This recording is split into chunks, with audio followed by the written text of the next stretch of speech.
Hello everyone. आज की इस वीडियो में हम बात करेंगे एवरेज यानी कि औसत के बारे में।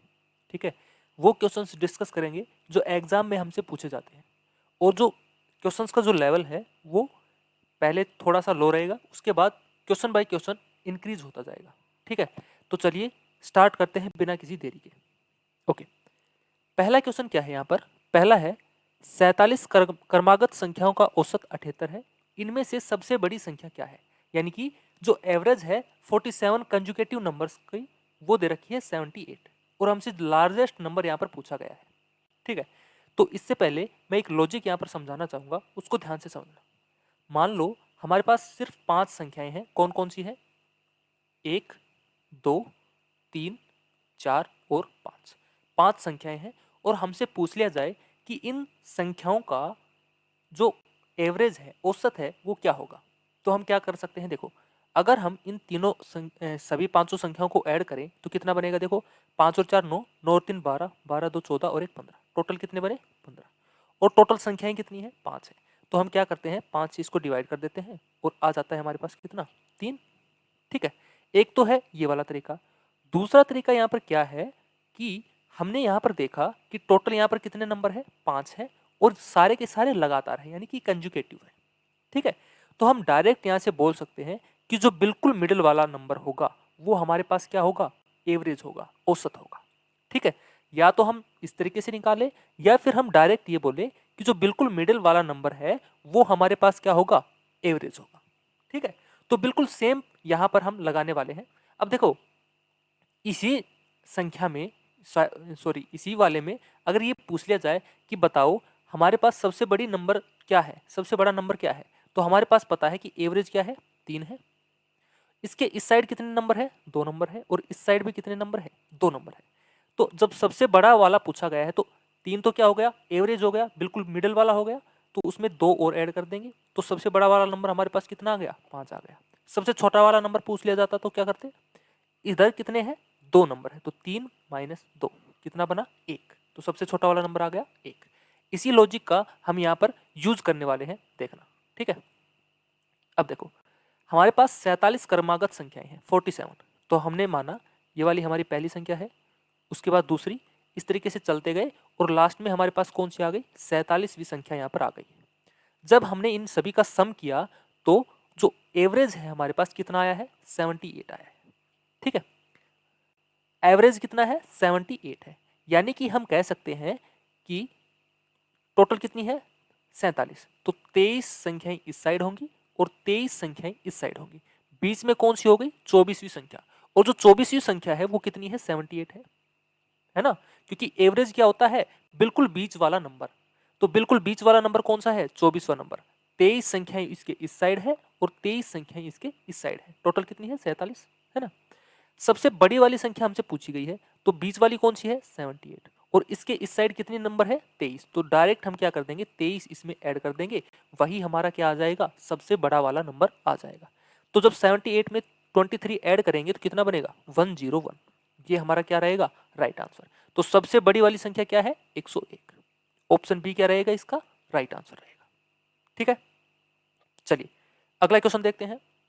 अगला क्वेश्चन है, एक कक्षा के 48 विद्यार्थियों का औसत भार 36 किलोग्राम है।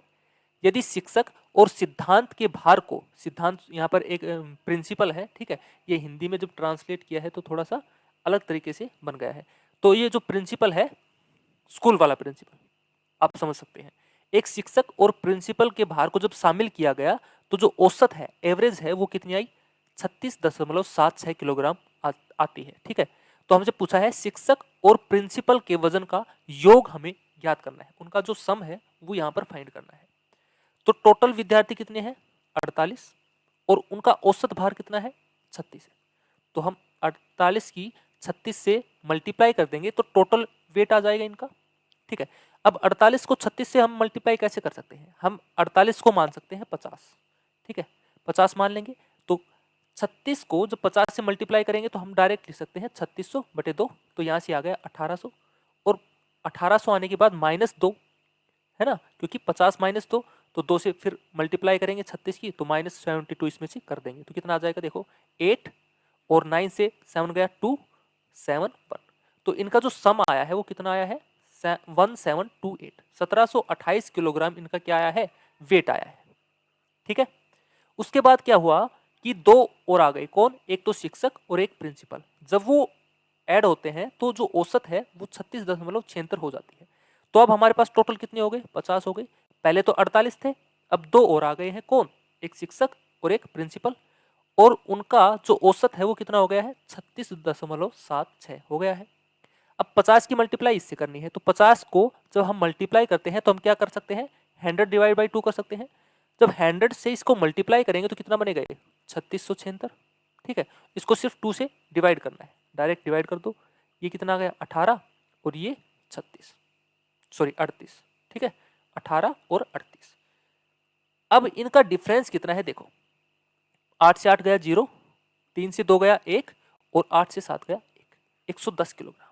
यानी कि हम कह सकते हैं कि जो शिक्षक और प्रिंसिपल है, टीचर और प्रिंसिपल है, दोनों का जो वेट है वो कितना है 110 किलोग्राम है। यही हमसे पूछा गया था कि टीचर और प्रिंसिपल का जो सम है वेट का वो कितना है, तो वो आ गया है 110 किलोग्राम। यानी कि ऑप्शन सी इसका क्या रहेगा, राइट आंसर रहेगा। ठीक है, चलिए अगले क्वेश्चन की तरफ चलते हैं। अगला क्वेश्चन, 17 क्रमागत संख्याओं का योग 289 है। अन्य 10 क्रमागत संख्याओं का योग जिनका पहला पद क्रमागत संख्याओं के पहले सेट के औसत से 5 अधिक है, तो वो नंबर कौन सा है। ठीक है, चलिए निकालते हैं। हमारे पास 17 क्रमागत संख्याओं का जो योग है वो कितना दे रखा है 289। ठीक है, तो हम एवरेज निकाल सकते हैं 17 क्रमागत संख्याओं का। तो हम बोलेंगे जो औसत होगी, एवरेज होगी, वो कितनी आ जाएगी, डिवाइड बाई 17 कर देंगे तो कितना आ गया 17। एवरेज कितना आ गया 17। आगे बोला गया है अन्य 10 क्रमागत संख्याओं का जो योग है जिनका पहला पद क्रमागत संख्याओं के पहले सेट के औसत से, तो पहले सेट के औसत, पहला सेट का औसत कितना आया है 17, उससे कितना अधिक है 5, तो 5 उसमें ऐड किया, कितना बना 22। ठीक है, तो हम क्या बोलेंगे, जो दूसरा सेट है हमारे पास उसमें पहला नंबर कौन सा है 22 है, तो अगला नंबर कौन सा होगा 23, क्योंकि आगे क्या है कंजुकेटिव नंबर से, तो दूसरा 23, अगला 24, इस तरीके से लास्ट 10वां नंबर कौन सा होगा 31। बस हमें इनका क्या करना है, सम करना है। तो सम कैसे कर सकते हैं, हमारे पास डायरेक्ट फॉर्मूला है n/2 और a प्लस एल, यानी कि पहला टर्म और लास्ट टर्म। तो n कितने हैं, टोटल नंबर है 10, डिवाइड बाई 2, पहला नंबर कौन सा है 22 और लास्ट वाला नंबर कौन सा है 31, यही है। ठीक है, तो इनको ऐड करेंगे, यहां पर कितना आ गया 5, 5 की मल्टीप्लाई कर देंगे किससे 3 और 5 53 से, तो जब 53 की मल्टीप्लाई करेंगे तो कितना आ जाएगा 265। ठीक है, तो 265 यहां पर क्या आया है, सम आया है। ठीक है, उनका सम, आंसर कौन सा हो जाएगा, ऑप्शन सी, ये वाला, ये इसका राइट आंसर है। आगे चलते हैं, अगला क्वेश्चन, क्वेश्चन नंबर 4, 15 विभिन्न प्राकृत संख्याओं का माध्य 13 है, इनमें से दूसरी सबसे बड़ी संख्या का अधिकतम मान क्या है। ये अच्छा क्वेश्चन है, लॉजिकल क्वेश्चन है। ठीक है, इसको हमें कैसे निकालना है, देखो यहां पर हमारे पास दी गई है 15 संख्याएं, 15 प्राकृत संख्याएं। ठीक है, और उनका जो माध्य है वो दे रखा है कितना 13, यानी कि टोटल सम हम यहाँ पर निकाल सकते हैं कि उन प्राकृत संख्याओं का जो टोटल सम होगा वो कितना होगा, तो हम 15 × 13 कर देते हैं। तो 15 को 13 से मल्टीप्लाई करने का तरीका क्या है, 14 का स्क्वायर -1, यानी कि 195, कितना आ गया 195, इन दोनों की मल्टीप्लाई करेंगे 195 आ जाएगा। ठीक है, इसके बाद क्या बोला है, इनमें से दूसरी सबसे बड़ी संख्या का अधिकतम मान क्या होगा। ठीक है, अब जो 15 संख्याएं हैं ना, इनको हम दो पार्ट्स में अलग कर लेते हैं। दो पार्ट्स में कैसे, एक तो वो संख्याएं लेते हैं जो जिनका मान न्यूनतम होगा, तभी तो जो सबसे बड़ी संख्या होगी वो अधिकतम होगी। ठीक है, इसको हम क्या करते हैं, 1 से 13 तक न्यूनतम नंबर हम ले लेते हैं। तो प्राकृत संख्याएं कहां से स्टार्ट होती हैं, एक नंबर से, 1 से, तो हम क्या करते हैं 1 से 13 तक, एक नंबर से 13 नंबर तक अलग से ले लेते हैं, और 14th और जो 15th नंबर है वो हम अलग कर लेते हैं। तो 1 से 13 नंबर तक जो सम होगा वो कितना होगा, सम निकाल सकते हैं यहां से, देखो n/2 और a प्लस एल, तो n कितने हैं, कितने नंबर है 13, तो 13/2, और पहला नंबर कितना है 1 और लास्ट वाला 13, तो यहाँ पर आ गया 14, तो 2 से काट दो 7 पे, 13 7 91। तो इन 13 नंबर्स का जो सम आया है हमारे पास वो कितना आया है 91 आया है, कितना आया है 91, लेकिन टोटल सम कितना है 195 है। तो 195 से अगर 91 माइनस कर दे तो कितना बचा 104। तो कहने का मतलब है जो 104 है ना वो क्या है, लास्ट के जो सबसे बड़े दो नंबर है उनका सम है। तो हम मान लेते हैं पहला सबसे बड़ा वाला और दूसरा सबसे बड़ा वाला, इन दोनों का सम है वो कितना है 104 है। अगर इनको हम इक्वली डिवाइड कर लेते हैं तो कितना कितना बना 52 52, लेकिन एक नंबर बड़ा होना चाहिए दूसरा नंबर छोटा होना चाहिए, क्योंकि पूछा है दूसरा जो छोटा नंबर है बड़ा नंबर है उसका अधिकतम मान मैक्सिमम मान क्या हो सकता है, मैक्सिमम नंबर वैल्यू। तो अगर पहले वाले को एक बढ़ा दें और दूसरे वाले को एक घटा दें तो जो 51 है वो क्या आया है, वो सेकंड लार्जेस्ट नंबर की मैक्सिमम वैल्यू यहां पर आई है। ठीक है, सेकंड लार्जेस्ट नंबर की मैक्सिमम वैल्यू यहां पर आई है। तो आंसर क्या आएगा इसका, ऑप्शन सी 51। ठीक है, तो दूसरी सबसे बड़ी संख्या का अधिकतम मान कितना होगा 51 होगा। आया समझ में, एक बार फिर से इसको बता देता हूं, अच्छा क्वेश्चन है। हुआ क्या है, यहां पर हमारे पास दिया गया था 15 विभिन्न प्राकृत संख्याओं का जो माध्य है, एवरेज है, मीन है, वो कितना है 13 है। तो हम जो टोटल सम है वो यहां पर हम निकाल लेते हैं। तो टोटल सम कितना होगा 15 गुना 13 होगा, और इनकी मल्टीप्लाई कितनी होगी 195। ठीक है, 195 आ गया। उसके बाद बोला गया है कि जो दूसरी सबसे बड़ी संख्या है उसकी वैल्यू कितनी होगी। तो हम क्या मान लेते हैं, दो नंबर तो सबसे बड़े हैं और बाकी हैं छोटे नंबर। ठीक है, तो 15 को हमने दो पार्ट्स में अलग कर लिया, एक तो वो पार्ट जिनकी वैल्यू सबसे कम होगी, ठीक है, और एक वो पार्ट जिनमें दो संख्याएं हैं बड़ी।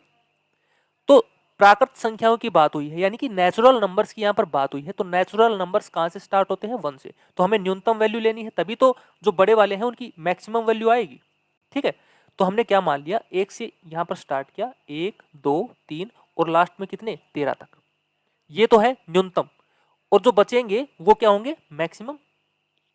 1 से 13 तक का जब हमने सम किया तो कितना आया 90, कितना आया था देख लो, टोटल कितने हैं 13, 13/2, पहला कितना है 1 और 13 14, ये गया 7 पे, तो कितना आया था 91 आया था हमारे पास। इनका टोटल सम कितना आया था 91, लेकिन हमारे पास टोटल सम कितना है 195। तो 195 से जब 91 हम माइनस करेंगे तो कितना बनेगा 104, और जो 104 की वैल्यू है वो क्या है, जो लास्ट के दो नंबर बचे हैं बड़े वाले उनका सम है। तो हम मान लेते हैं पहला बड़ा वाला और दूसरा बड़ा वाला, इन दोनों का जो सम है वो कितना है 104 है। अगर 104 को हम इक्वली पार्ट्स में डिवाइड करते हैं तो हर एक के हिस्से में कितना आता है 52 52 आता है।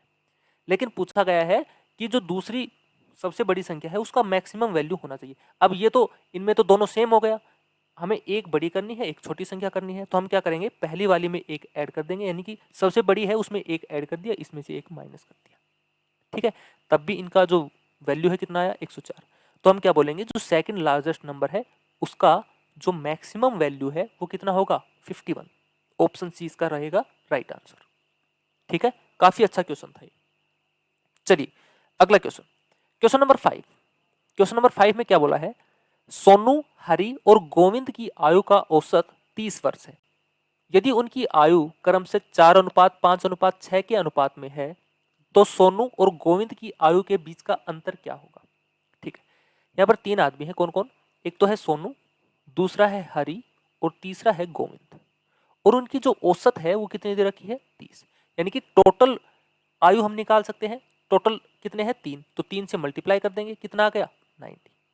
इन तीनों का जो सम है किसका आयु का एज का वो कितना आ गया 90 आ गया है। अब यहाँ पर उनका जो रेशियो दे रखा है वो कितना दे रखा है 4:5:6 में। ठीक है, यानी कि 6 और 5 11, 11 और 4 15, 15 की जो वैल्यू है हमारे पास वो किसकी इक्वल है 90 के। तो एक की वैल्यू कितनी 6 के, और पूछा क्या गया है सोनू और गोविंद के आयु के बीच का अंतर। सोनू की कितनी है 4 और गोविंद की कितनी है 6, इन दोनों का डिफरेंस कितना है 2, तो हम डायरेक्ट 2 से मल्टीप्लाई कर देंगे, कितना आ गया 12 साल। ठीक है, 12 साल का अंतर है उन दोनों की एज के अंदर। तो आंसर कौन सा होगा? ऑप्शन डी, ये वाला। ठीक है, आगे चले। अगला question, question number 6। Question number 6 में बोला गया है 10 पारियों के एक क्रिकेट खिलाड़ी का औसत रन 32 था। अपने रनों के औसत को 4 से बढ़ाने के लिए उसे अपनी अगली पारी में कितने रन बनाने होंगे? अभी तक उस खिलाड़ी ने कितनी पारियां खेली हैं? 10, और उनमें सभी में औसत जो रन थे वो कितने हैं? 32। यानी कि अभी तक उसने 10 पारियों में टोटल रन कितने बनाए होंगे? इन दोनों की मल्टीप्लाई, यानी कि टोटल रन अभी तक उसने बनाए हैं 320। अभी क्या बोल रहा है कि अगली पारी में उसे कितने रन बनाने होंगे कि औसत है वो 4 बढ़ जाए। तो औसत कितनी है? 32, उसे औसत करनी है अपनी 36। ठीक है, कौन सी पारी में? 11वीं पारी में। 11वीं पारी खेलने के बाद उसकी औसत कितनी होनी चाहिए? 36 होनी चाहिए। तो डायरेक्ट यहाँ से मल्टीप्लाई कर देंगे। 11 से 6 की मल्टीप्लाई 66, 6 कैरी, 11 तिया 33 और 6 39, ये आ गया। ठीक है, तो अब इनका डिफरेंस कितना है? यानी कि 11वीं पारी में उसने कितने बनाए होंगे? 6 और 7, 76। ठीक है, तो 11वीं पारी में उसने कितने रन बनाए होंगे? 76। ऑप्शन डी इसका क्या रहेगा? राइट आंसर, ये वाला। ओके, चलिए अगला question, question number 7। Question number 7 क्या है? तीन संख्याओं में से पहली दूसरी से दुगनी है और दूसरी तीसरी से दुगनी है। ठीक है, तीन संख्याएं हैं, हम मान लेते हैं एक तो है पहली, ये वाली है दूसरी, और ये वाली है तीसरी। ठीक है, पहली संख्या दूसरी से दुगनी है और दूसरी संख्या तीसरी से दुगनी है। अगर हम तीसरी संख्या को 1 मान ले तो दूसरी कितनी होगी? 2, क्योंकि दूसरी है वो तीसरी से दुगनी है। और पहली संख्या कितनी होगी? वो होगी 4। क्यों होगी? क्योंकि पहली संख्या है वो दूसरी से दुगनी है। ठीक है, तो हमारे पास रेशियो आ गया इनका 4:2:1। आगे क्या बोला गया है? संख्याओं के व्युत्क्रम का औसत है 7/72। अगर इनका हम रेसिप्रोकल कर लेते हैं, रेसिप्रोकल, तो क्या हो जाएगा? 1/4। ये वाला कितना बनेगा? 1/2, और ये रहेगा 1। अगर इनका सभी का सम करते हैं तो इसका जो औसत है वो कितना है? 7/72। औसत हटाने के लिए हम किससे मल्टीप्लाई कर देंगे? 3 से, क्योंकि टोटल कितने हैं संख्याएं? 3। ठीक है, इनका एलसीएम कितना आ गया? 4। तो यहाँ पर 1, यहाँ पर 2 और यहाँ पर 4 किसके बराबर है? 21/72। यहाँ पर कितना बना? 4 और 2 6 और 1 7। तो इधर आकर कितना बनेगा? 4/7, है ना। तो यहाँ पर बना है हमारे पास 1 की वैल्यू कितनी आ गई? ये वाली। तो 7 से काट दो, ये चला गया 3 पे, और ये कितने पे चला जाएगा? 4, 4 8 32, और ये चला गया 6 पे। ठीक है, तो 1 की वैल्यू कितनी आ गई है? 6 आ गई। ठीक है, 1 की वैल्यू कितनी आई है? 6। हमसे पूछा गया है कि संख्याएं क्या हैं, तो संख्याएं क्या है? देखो 6 की मल्टीप्लाई 4 से करो, पहली संख्या आ गई 24, दूसरी आ गई 12 और तीसरी आ गई 6। ये हमारी संख्या है 24, 12 और 6, यानी कि ऑप्शन सी क्या रहेगा इसका? राइट आंसर रहेगा, ये वाला। ठीक है, अगला क्वेश्चन देखते हैं, क्वेश्चन नंबर 8। क्वेश्चन नंबर 8 क्या है? एक गांव में n व्यक्तियों की औसत आयु 42 वर्ष है, लेकिन सत्यापन के बाद यह पाया गया कि एक व्यक्ति की आयु को वास्तविक आयु से 20 वर्ष कम माना गया था। इसलिए सुधार के बाद नया औसत 1 बढ़ गया है। n का मान क्या है? n की वैल्यू यहां पर बतानी है। ठीक है, टोटल व्यक्ति कितने हैं? n है। ठीक है, टोटल व्यक्ति है हमारे पास n, और उनका जो औसत दे रखा है वो कितना दे रखा है? 42 वर्ष। तो हमारे पास जो टोटल एज होगी n व्यक्तियों की कितनी हो गई? 42 n हो गई। ठीक है, उसके बाद बोला गया कि एक जो व्यक्ति था उसकी 20 वर्ष कम कर दी गई थी वैल्यू, आयु। ठीक है, लेकिन एक्चुअल में 20 वर्ष उसकी अधिक होनी चाहिए थी। ठीक है, उसकी कम कर दी गई है। यानी कि अब उसने क्या किया? आदमी तो सेम रहेंगे, n के n। ठीक है, n ही आदमी रहेंगे, लेकिन उसमें क्या किया गया है कि 20 वर्ष एक की कम कर दी गई थी। यानी कि हम क्या बोलेंगे? जो 42 n है उसमें अगर हम 20 जोड़ दें तो जो नया औसत है वो कितना हो जाता है? 1 बढ़ जाता है। पहले कितना था? 42, तो अब हो गया 43 n आ गया। ठीक है, अब यहां से देखो n एक साइड कर लो, n की वैल्यू कितनी आ गई? 20 आ गई। ठीक है, हमसे n की वैल्यू ही पूछी गई थी, n की वैल्यू कितनी आई है? 20 आई है। आंसर क्या आ जाएगा? ऑप्शन ए, ये वाला। ऑप्शन ए क्या रहेगा इसका? राइट आंसर रहेगा। चलिए अगला क्वेश्चन, क्वेश्चन नंबर 9। 9 व्यक्ति एक होटल में खाना खाने गए। उनमें से 8 ने अपने भोजन में से प्रत्येक के 12 रुपए खर्च किए और 9वें ने सभी 9 के औसत खर्च से 8 रुपए अधिक खर्च किए। उनके द्वारा खर्च किया गया कुल धन कितना था? ठीक है, ये हमें निकालना है। टोटल व्यक्ति कितने हैं? 9 है। ठीक है, और हर एक ने क्या किया है? कुछ रुपए खर्च किए हैं। 8 जो व्यक्ति हैं उन्होंने तो कितने किए हैं? 12 रुपए खर्च किए हैं। हम ऐसे कर लेते हैं, 9 व्यक्ति हैं, 8 व्यक्ति हैं अलग और 1 व्यक्ति है अलग। ठीक है, ओके। और हम एवरेज मान लेते हैं कि जो टोटल एवरेज है वो कितनी है? x है। उन्होंने खर्च कितना किया है? x किया है। तो हम यहां से डायरेक्ट बताएंगे कितना, कि टोटल उनका खर्च कितना हुआ है? 9x यहां पर खर्च हुआ है। ठीक है, क्या हुआ? 9 आदमी थे और हर एक ने हमने मान लिया कि कितना खर्च किया है? x रुपए खर्च किए हैं। तो टोटल कितने खर्च हुए होंगे? 9x। अब देखो, यहां से डायरेक्ट एक चीज तो हम यहां से डायरेक्ट आंसर कर सकते हैं बिना क्वेश्चन को सोल्व किए।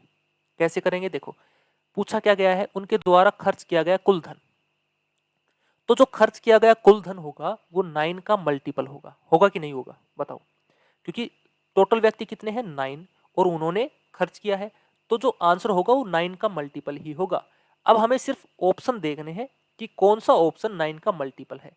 यहां पर सिर्फ एक ही ऑप्शन ऐसा है जो 9 का मल्टीपल है। कौन सा? Option number D. तो हम डायरेक्ट बिना किसी झिझक के इसका आंसर कर पाएंगे। कौन सा? Option D. हमने क्वेश्चन को सोल्व नहीं करना। ठीक है, बाकी अगर दो ऑप्शन हमारे पास आ जाए 9 के मल्टीपल, तो क्या करना पड़ेगा? तब हम इसको थोड़ा सा सोल्व कर लेंगे। सोल्व कैसे करना है देख लो। 8 व्यक्तियों ने तो क्या किया है? प्रत्येक ने 12 रुपए खर्च किए हैं। तो 12 व्यक्तियों ने तो किए हैं 8 रुपए खर्च। तो टोटल इन्होंने तो कितने खर्च किए? 96 रुपए खर्च किए।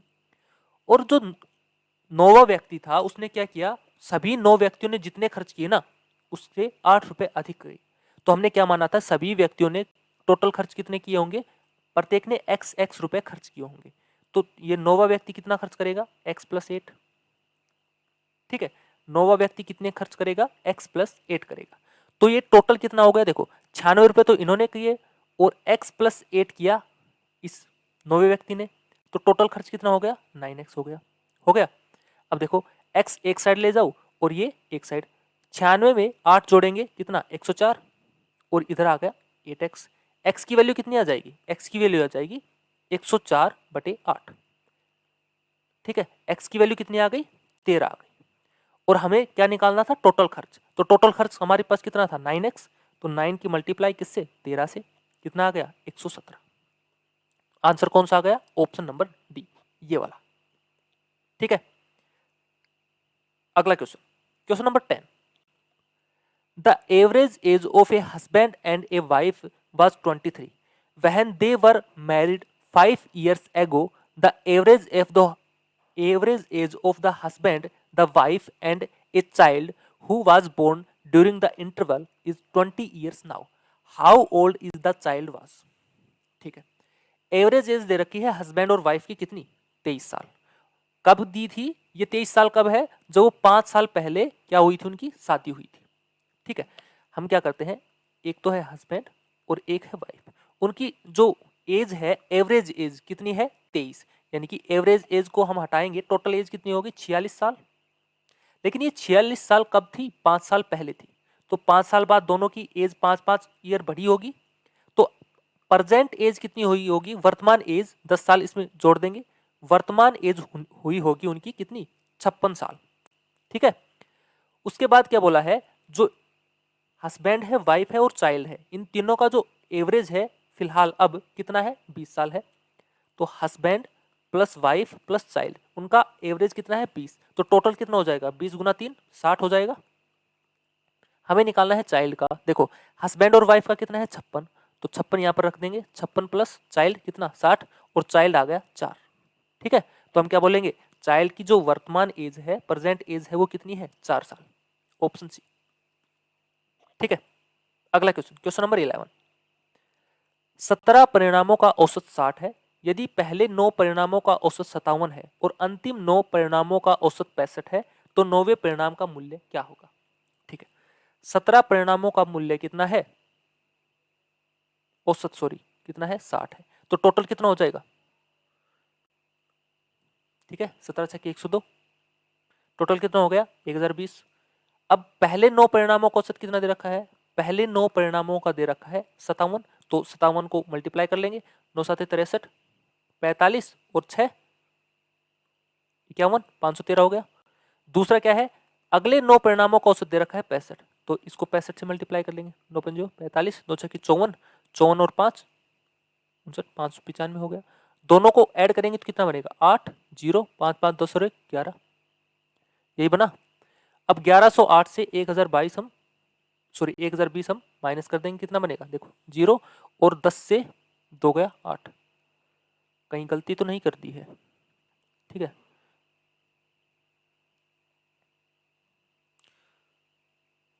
हाँ, यहाँ पर गलती कर दी, ये 8 आएगा यहाँ पर, ठीक है।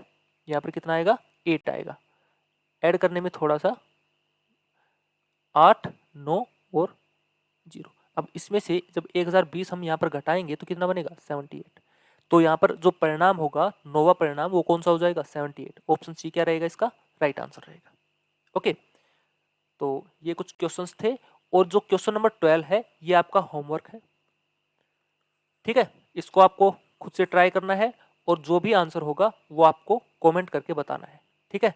तो आज के लिए हम इतना ही रखते हैं, दूसरा पार्ट इसका कल हम लेके आएंगे, ठीक है। अगर चैनल पर नए हो तो चैनल को सब्सक्राइब जरूर कर लें। तो आज के लिए इतना ही, थैंक यू।